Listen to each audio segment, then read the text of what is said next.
Is Sensei from Blue Archive a well-written protagonist? The answer is no. No, he is not. At least not in the first 3 volumes and events I've played so far. I know there are some of you out there who think that Blue Archive has perfect stories with no flaw whatsoever. But obviously that's not true. As much as I love Blue Archive to make videos praising it, there are some flaws that we need to discuss in hope that the writers will improve them later on in the future. And the biggest one I've held on so far is how they write Sensei. Because Sensei is a passive protagonist, a type of protagonist that doesn't push the plot forward through his decisions. All he does is just reacting when someone else makes things happen. By definition, he is actually a side character in his own story. But why did the writers make him a passive protagonist? It's not because they're lazy or incompetent, it's actually their solution to a writing dilemma. Lore-wise, Sensei is given the authority to lead immortal children with guns. His compassion pushed him to guide these students, to teach them how to become the best version of themselves. But the writers don't want him to do that, because if he's too competent or assertive, the students will lose their agency in the story. If the students only do whatever Sensei says, then there will be no opportunity for personal growth or dramatic story arcs. The writers want them to make fatal mistakes, create the conflict, and learn from it. So their solution was to make Sensei powerless. Let him lead in theory, but never show him doing it. As a result, the story preserves the student's agency, but completely removes Sensei's narrative presence. Everyone knows he's there, but he contributes nothing to influence the story. And this is a horrible solution. The game wants you to believe he is important, but they made him basically do nothing of significance in the story. It was always the students who made the critical decisions to push the plot forward. So, there are moments in the story where I can't help but ask, why is Sensei even in the story? And if we rewrite the story and the lore, can we replace Sensei with someone else and nothing changes? That is probably the biggest sin in story writing. These questions should never be in players' minds. Nobody should ever doubt why Sensei should be in the story. But those questions feel natural because Sensei doesn't feel like he is the heart of Blue Archive. He feels more like a placeholder, a lens to observe the story, a pure self-insert of no significance. Now, I know what most of you will say. The most common argument I hear is that Sensei is just taking a hands-off approach when dealing with his students. He would just let them learn their mistakes and only intervenes when it's absolutely necessary. And there is a grain of truth to that. Kifotos is a city full of immortal children. Gunshot wounds will not kill them, so his threshold for tolerance can be way higher than real life.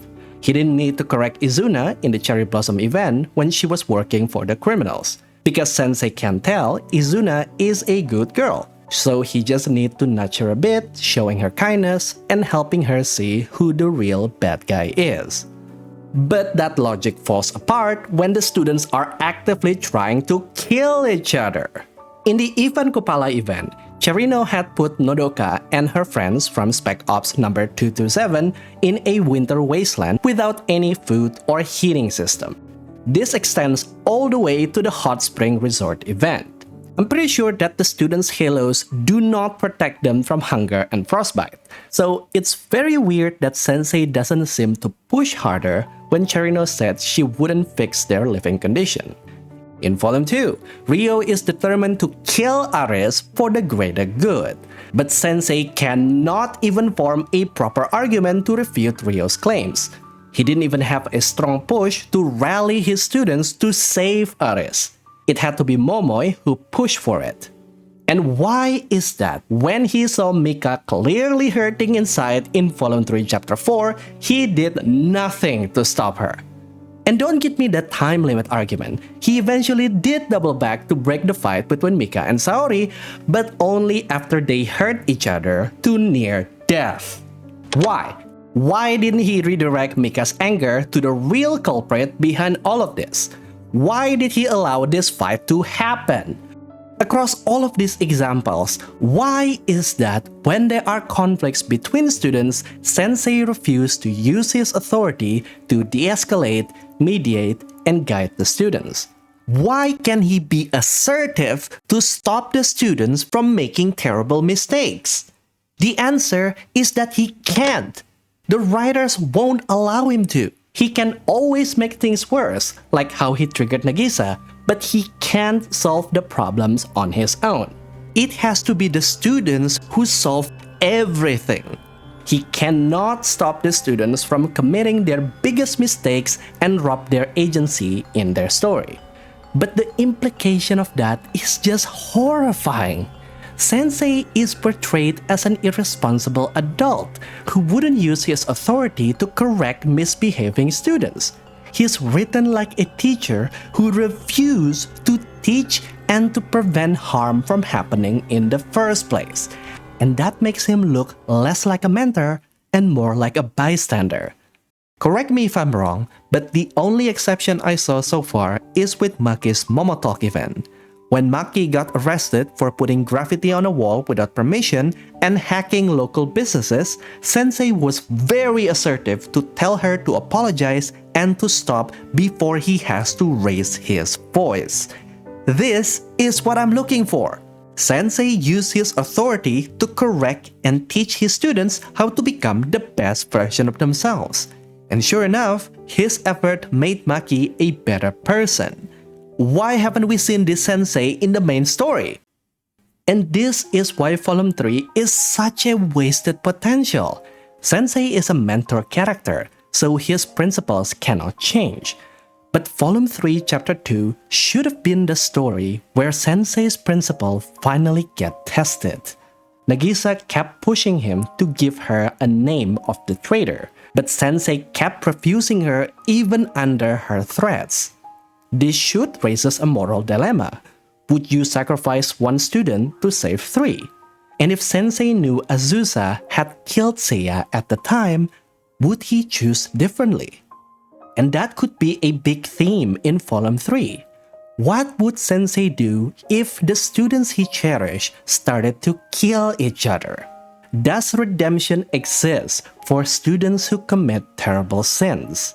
And if so, what roles does a teacher have in that redemption arc? These are real moral dilemma with teeth. Whatever answer he gives will define who he is and what makes him special. Having ideals is good, but will you keep that ideal when all hope is lost? And this doesn't mean the whole story needs a total rewrite. The students could still take center stage, still makes mistake, still learn. But Sensei should have acted alongside them as an equal partner, not a distant observer. A real teacher who helps shape the outcome through conviction and empathy, not someone who waits around for plot twists when things get difficult. In the end, I'm not saying that Blue Archive story is completely bad or broken because of this. If you just read it from the students' perspectives, it is actually a very good story, very character-driven. But to achieve that, the writers have to strip Sensei out of his own agency. And the end result is a story full of heart, moral complexity, and lovable characters centered around a hollow figure who rarely acts like the adult he's meant to be. And that is just disappointing. And I hope that future volumes will somehow fix this problem. But that's just me. What do you think? Do you think Sensei could have been written better in Blue Archive? And would you like to see more stories where Sensei actually worked with the students as an equal? Let me know in the comment section down below. I'm planning to make one more video for Trinity Arc, But I'm still in a writing block right now. So do you guys want to see that first? Or should I move to Volume 4 right away? Leave a like and subscribe if you want to see more Blue Archive content. And with that, I'll see you guys later. Goodbye.